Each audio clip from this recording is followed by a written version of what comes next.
Terrific. Yeah, I checked out the film, Born a Champion. Very enthralling. I love the romance in this film. It was great.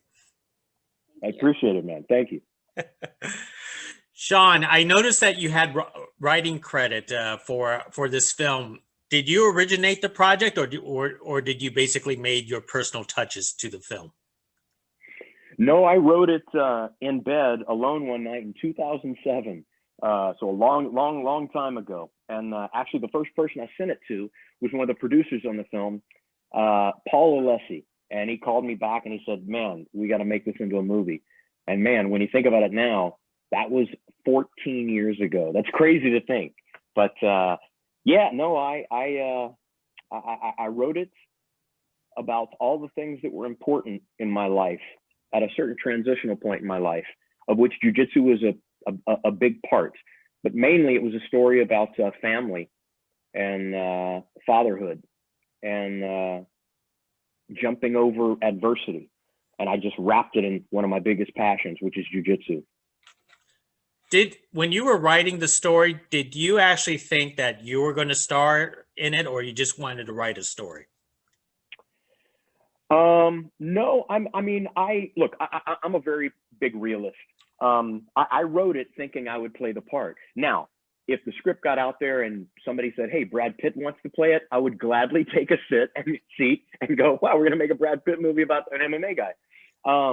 So if we had an opportunity for a better option, I mean, I'm a professional and I'm a businessman. I would gladly, I didn't, it has to be me or anything like that. I was the best option that I knew of, that for a smaller budget film like this, whenever I wrote it, and it ended up to still be the case by the time we got it financed. We didn't have, a Brinks truck to make the film. So, it was all hands on deck, and I'm over the moon with the cast that we ended up getting, and I'm incredibly pleased with the outcome.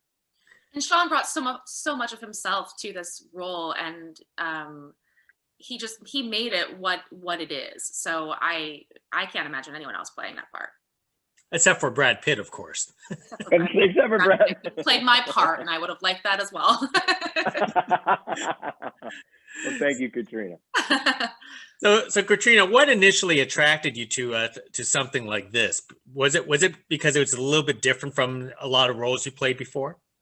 Yes, it was a very different role, a different type of script. I read the script and immediately loved it. I thought it blended the MMA world that I really didn't know anything about with a beautiful love story so seamlessly. And the character is a character I just hadn't, it's not a character like anything I've ever played. So I really wanted to dive into that and to all the emotional layers that character has. And I was super excited to have the opportunity. And when I found out that Sean also had wrote the script and it was a big passion project of his, I wanted to be a part of it even more.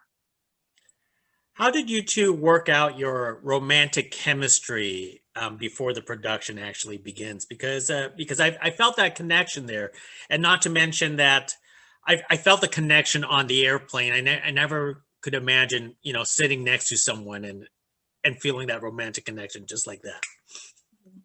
Well, Katrina happens to be incredibly appealing just naturally. So relating to someone going, "Wow, that's an incredibly appealing young lady," well, it kind of falls in your lap. I will back up and tell you, one of the reasons that Katrina got involved is because I sent her an Instagram message. I slid into her DMs, as they say, and I said, "Man, I wrote a script and I think you'd be flawless and perfect for this." And through the course of, a couple of discussions, she read it and she joined us.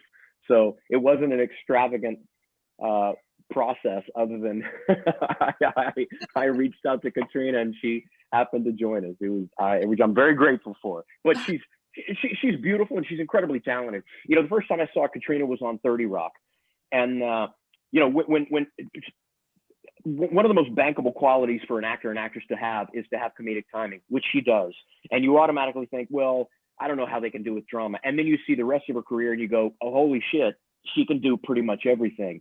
And I was sold simply by watching her past performances, that this was something so inside of her wheelhouse that she could knock it out of the park. And she proved me completely right. And anything to add for you, Katrina? I mean, What was the original question? I don't even remember. I was just talking about the chemistry, and Oh, he just had all good things to say about you. yeah, I mean, Sean is a very open, kind, caring person, and I you know, when you start a new project and you're working with someone who you're supposed to have so much chemistry with, sometimes it's a little tricky. But Sean was really open, and he made me feel so comfortable right off the bat. And we had some, you know, deep conversations, and I think that he just made it really, really easy to have that chemistry really quickly. And he's obviously such an amazing actor too. So we just had that, like, that natural flow in the scenes.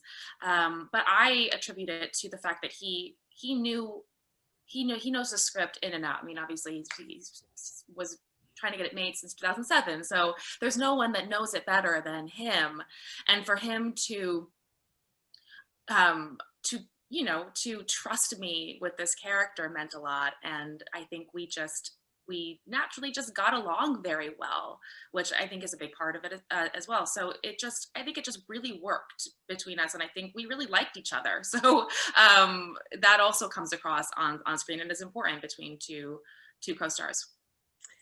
Sean, who did you train under to prepare you for jujitsu? Did you train under one of the Gracies? I did. I've been training more than 20 years now, and I started under Hickson Gracie on Barrington, right there in LA, and ended up getting my black belt May 4th of '08, which is another monument on my timeline.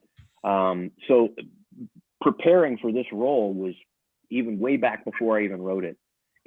This role actually, I mean, training in jiu-jitsu actually forced me to write the story. So it's a little bit backwards, but I came up under a great lineage, ended up getting my black belt under the Hinzo Gracie lineage. So, and it's something I'm incredibly proud of. And why did you not want to use stuntmen for yourself? Because you are an actor yourself, and to confront, you know, Edson Barboza, you know, in the ring, that's a little bit crazy, wouldn't you think? No, not really. You know, it's something that I do, and literally 3 times a day. I teach a kids class, I teach an adults class, and then I train myself sparring with others, and I do it 6 days a week, and I have for the last 20 something years. It'd kind of be nonsensical to then replace me with somebody else, because after we wrap, I'm going to go do it anyway. So, you know, it's that big a part of my life that it just didn't make sense to have anybody else do it. And Sean also did all of the choreography for all of the fight scenes too. And I mean, I had nothing to do with the fight scenes, but I will say it was extremely fun to watch, because you hired these people who already knew what they were doing. And so it was really easy for them to just make it look so incredible. And so watching that was also very, very cool. Well, Katrina, after watching all this, does this inspire you to do jujitsu? And would you want to be an action star someday yourself? I would love to be an action star. I don't know if I necessarily need to go down the path of doing jujitsu. Although I think some self-defense techniques from that world might be helpful. Excellent. One last thing before I actually let both of you go, because we're living in crazy times right now. How are you staying sane and creative during times like this? Katrina? It's been a little bit of a roller coaster. I've been lucky enough to work, so I have my creative outlets fulfilled in that way. But I just think I read a lot. I've been dabbling in writing, just trying to keep my brain active and creative as much as possible. But it is tricky. You have to really put in the effort. You have to put in a lot of effort. You, Sean? For me, well, it's been extra hard because I am sequestered now. I'm in quarantine. I've already done my first week. So right now I have another week, and you see this little tube? I can't leave this for another 7 days. So same thing. I've been writing a lot. I've had, you know, the film's coming out this Friday, so I've had a lot to do with that. But you know, the whole sensory deprivation thing is that's a demon that you have to keep at bay. So I thank God for this window right here where I can just see some life going on, even though I can't get to it. I can see that it's still happening out there. It's been hard, but things have been worse. I mean, it's something we all get through, and I use this time to do things that I wouldn't normally have the time to do. And oddly enough, that plate gets full pretty quick. You realize, oh my God, with all of my time, I don't have time to even do all these things, much less whenever in a week. And I get out, I'll still have things that I haven't accomplished on my to-do list. Wow. Well, hey, congratulations to the both of you for Born a Champion. It's a very enjoyable film. Stay safe, and Sean, get well. Thank you, brother. Thank you. Bye now.